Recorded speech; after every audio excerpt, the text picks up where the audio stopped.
اپنے بوجھ اٹھائیں گے، ان کو گمراہ کرنے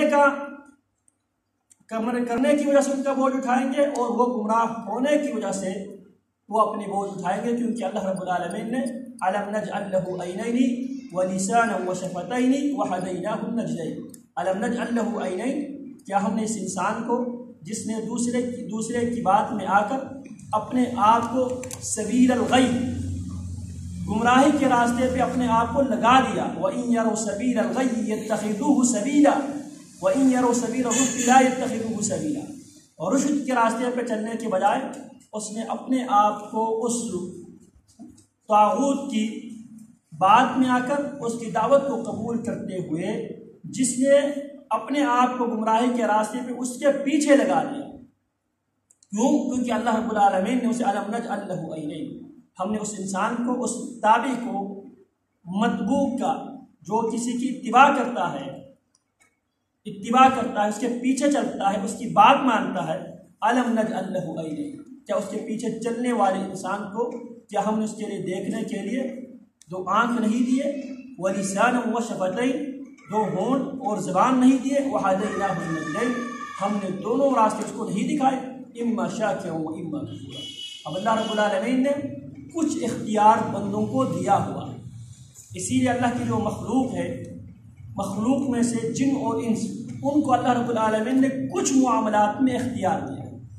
ہر معاملے میں انسان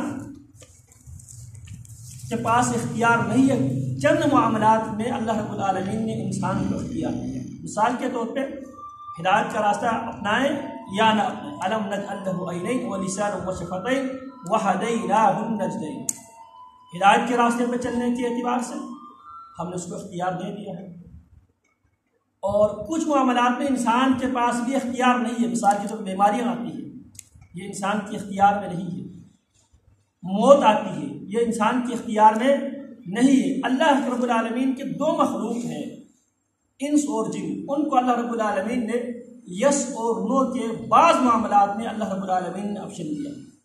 باقی جو فرشتے ہیں، باقی شجر حجر ہے، باقی جتنے بھی حیوانات ہیں، جتنے بھی حشرات ہیں، یہ سارے کے سارے ان کے پاس نو کے آپشن نہیں ہے۔ اسی لیے اللہ فرماتے إِنَّا عَرَضْنَا الْأَمَانَةَ عَلَى السَّمَاوَاتِ وَالْأَرْضِ وَالْجِبَالِ فَأَبَيْنَ أَن يَحْمِلْنَهَا وَأَشْفَقْنَ مِنْهَا وَحَمَلَهَا الْإِنسَانُ إِنَّهُ كَانَ ظَلُومًا جَهُولًا۔ ہم نے یس اور نو کے جو آپشن کے ساتھ ہم نے اپنی امانت کو پہاڑوں پہ ہم نے پیش کیا، عرضنا الامانۃ علی السماوات، آسمانوں پہ ہم نے پیش کیا، علی السماوات، انا عرضنا الامانۃ علی السماوات والارض، زمینوں پر ہم نے پیش کیا، والجبال، پہاڑوں پر ہم نے اپنی امانت پیش کی، فابین ان یحملنها، ان سب نے یس اور نو کی آپشن کے ساتھ اس امانت کو قبول کرنے سے انکار کیا، وحملها الانسان، اور اس انسان کو، اس امانت کو انسان نے قبول کیا۔ فرشتے ان کے پاس نو کی کوئی آپشن نہیں، لا یعصون اللہ ما امرهم ویفعلون ما یؤمرون۔ اور پہاڑ، یہ بھی اللہ رب العالمین کی تسبیح بیان کرتے ہیں، یا جبال اوبی معه وللہ یسجد من فی السماوات ومن فی الارض، جو کچھ آسمانوں میں ہے اور جو کچھ زمینوں میں، سب اللہ رب العالمین کے لیے سجدہ بجا لاتے ہیں۔ کیوں؟ کیونکہ ان کے پاس نو کی آپشن نہیں ہے، یس کی آپشن نہیں ہے۔ یسبح له ما فی السماوات وما فی الارض، جو کچھ کائنات میں سب اللہ کی تسبیح بیان کرتے ہیں، ساری چیزیں تسبیح بیان کرتی ہیں، ولکن لا تفقهون تسبیحهم، لیکن تم اس کی تسبیح سمجھ نہیں سکتے۔ تو یس اور نو کی جو آپشن ہے اللہ رب العالمین نے انسان کو دیا ہے۔ تو ولا تزر وازرة وزر اخرى، اور کوئی انسان کسی دوسرے کا بوجھ نہیں اٹھائے گا۔ جو آدمی گناہ کرتا ہے وہ اپنے گناہ کا بوجھ وہ خود اٹھائے گا۔ البتہ جو لوگوں کو گمراہ کرتے ہیں وہ اپنے گناہ کے ساتھ ساتھ دوسرے لوگوں کے گناہ میں سے بھی اس کو کچھ حصہ اس کے اکاؤنٹ میں جمع کیا جائے گا۔ کیوں؟ کیونکہ لوگوں کو گمراہ کرنے کی جرم ہے۔ تو لیکن ولا تزر وازرة وزر اخرى، یہ نہ سمجھے اس آیت سے کہ آدمی یہ سمجھے کہ ہمارا جو پیر صاحب ہے، ہمارے مرید صاحب ہے، انہوں نے جو کچھ کہہ دیا تو لہذا ہماری بوجھ تو وہ اٹھائیں گے۔ عموماً آج بھی بعض لوگ غلط کاری سارے کچھ کرواتے ہیں، اور کروانے کے بعد کہتے ہیں آپ کے ساتھ جو کچھ بھی ہو جائیں گے ہم دیکھیں گے، اللہ کی عدالت میں آپ کی کیس ہم لڑیں گے۔ اطاعت امیر کے نام پہ بھی بعض لوگ اس طرح کرتے ہیں، جماعتی پالیسی کے نام پر بھی لوگ اس طرح کرتے ہیں، حق بات کو ٹھکراتے ہیں۔ اور اب جماعتی پالیسی ہے، انتظامی امور کے جو معاملات ہیں ان معاملات کو مجبور بنا کر لوگوں کو اللہ کی نافرمانی کرنے پر، رسول اللہ صلی اللہ علیہ وسلم کی صریح احادیث کی نافرمانی کرنے پر لوگوں کو آمادہ کرتے ہیں، اور یہ سارے کے سارے دین کے نام سے، عقیدے کے نام پہ کیا جاتا ہے۔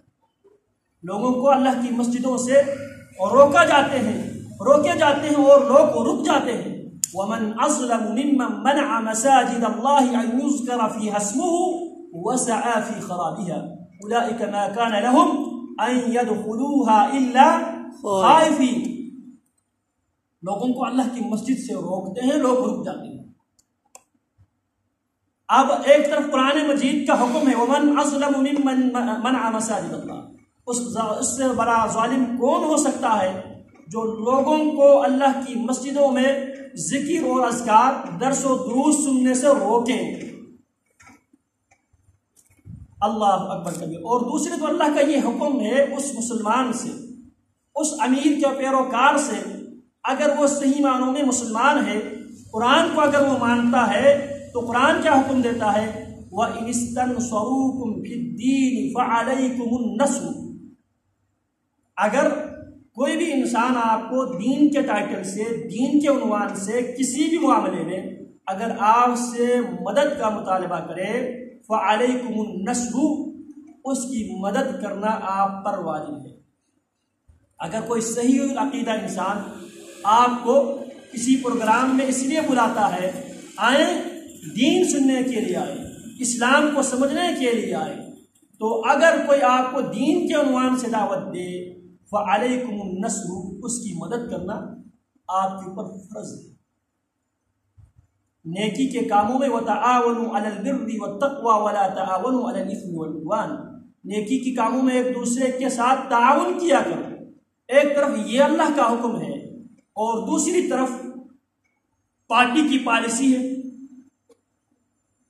ایک مذہبی جماعت ہے، بہت بڑی جماعت، پچھلے سال انہوں نے ایک نوٹیفیکیشن جاری کیا تھا، اور نوٹیفیکیشن مذہبی جماعت نوٹیفیکیشن جاری کرتی ہے، وہ جماعت کیا، فلانا جو مبلغ صاحب ہے، داعی صاحب ہے، ہم نے 6 مہینے کے لیے ان کے ساتھ ہماری جماعت نے بائیکاٹ کی ہے، لہٰذا اس مبلغ کی کسی بھی جگہ پہ اگر پروگرام ہو تو پہلے کوشش کر کے اس پروگرام کو کینسل کروائے۔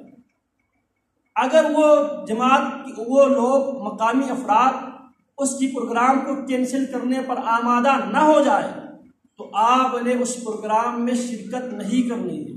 اور ان لوگوں کو اللہ کا خوف بھی نہیں آتے۔